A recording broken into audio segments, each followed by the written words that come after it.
সরকারের যে ভোটের গাড়ি মানে গণভোটের গাড়ি, এটা আমার এলাকায় অসহায়ের মতো একটা জায়গায় দাঁড়িয়ে আছে। পরে আমরা কিছু লোক গিয়ে ওখানে ওইটাকে জমানোর চেষ্টা করেছি।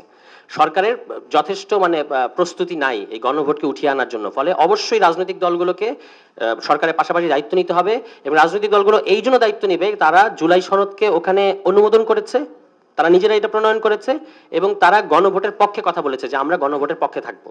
কাজেই আপনি কেন আজকে বলবেন না? আপনাকে তো অবশ্যই মানে গণভোটের বলতে হবে যে গণভোটকে আপনি পাশ করান, হ্যাঁ কে পাশ করান। তো সেটা আমাদের সীমিত সামর্থ্যের মধ্যে আমরা বলে যাচ্ছি যে আপনাকে রঙিন ব্যালটে হ্যাঁ দিতে হবে এবং সাদা ব্যালটে আপনার যে পছন্দের মার্কা সেই মার্কে আপনি ভোট দেবেন।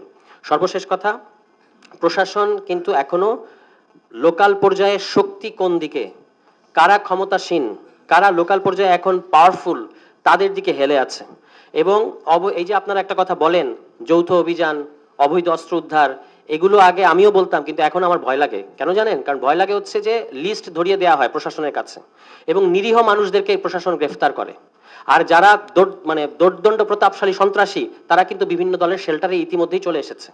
ফলে তারা কিন্তু গ্রেফতার হচ্ছেন না। মানে যারা প্রাইমারিলি একটা সুষ্ঠু নির্বাচনের জন্য ক্ষতিকর বা থ্রেট, তারা কিন্তু বহাল তবিয়তে আছে। উল্টো দিকে কিছু নিরীহ মানুষ হয়তো একসময় ধরেন আওয়ামী লীগকে সমর্থন করেছে, তাদেরকে গ্রেফতার করা হচ্ছে এবং দুর্বল, অপেক্ষাকৃত দুর্বল দলের সংগঠক কর্মীদেরকে গ্রেফতার করা হচ্ছে। এই যদি হয় অবৈধ অস্ত্র উদ্ধার এবং যৌথ অভিযানের নাম, তাহলে এই অভিযান না হওয়াই ভালো। আপনি যদি অভিযান করতে হয়, তাহলে আমি জানি আমার এলাকায় এবং ইন্টেলিজেন্সও জানেন স্থানীয় পর্যায়ে যে অমুক অমুক অমুক লোকেরা আসলে সুষ্ঠু নির্বাচনের সময় ভোট কেন্দ্রগুলো দখল করবে। এটা একটা এলাকায় জানে না। আপনি এখানে যারা আছেন প্রত্যেকে কিন্তু জানেন আপনার এলাকায় কারা কারা সুষ্ঠু নির্বাচনের জন্য এই মুহূর্তে প্রতিবন্ধকতা। আপনি ফলেন যারা, তাদের পিছিয়ে দৌড়ায় তো লাভ নাই। সামনে যারা সমস্যা তৈরি করবে তাদেরকে ধরেন, তাদেরকে ধরা হচ্ছে না।